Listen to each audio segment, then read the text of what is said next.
దేవుని నామమునకు మహిమ కలుగును గాక.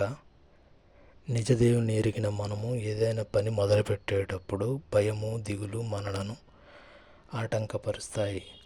అటువంటప్పుడు ఆదరణ కలిగించే దేవుని మాటలను మనం ఈరోజు చూద్దామండి. ద్వితీయోపదేశ కాండము 31వ అధ్యాయము 8వ వచనం. నీ ముందర నడుచువాడు యెహోవా, ఆయన నీకు తోడై ఉన్నాడు. ఆయన నిన్ను విడువడు, నిన్ను ఎడబాయడు. భయపడకము, విస్మయమొందకము. యెహోషువ గ్రంథం 1వ అధ్యాయం 9వ వచనం. ధైర్యంగా నుండుము, భయపడకము, దిగులు పడకము. నీవు ఎక్కడికి వెళ్ళినను నీ దేవుడైన యెహోవా నీతో ఉన్నాడు. కీర్తన 23:4వ వచనం.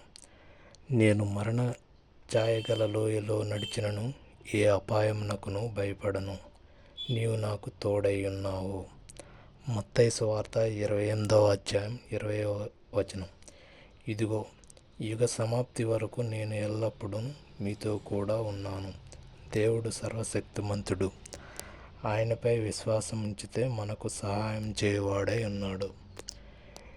దేవుడు ఈ వాక్యమును దీవించునుగాక. ఆమేన్.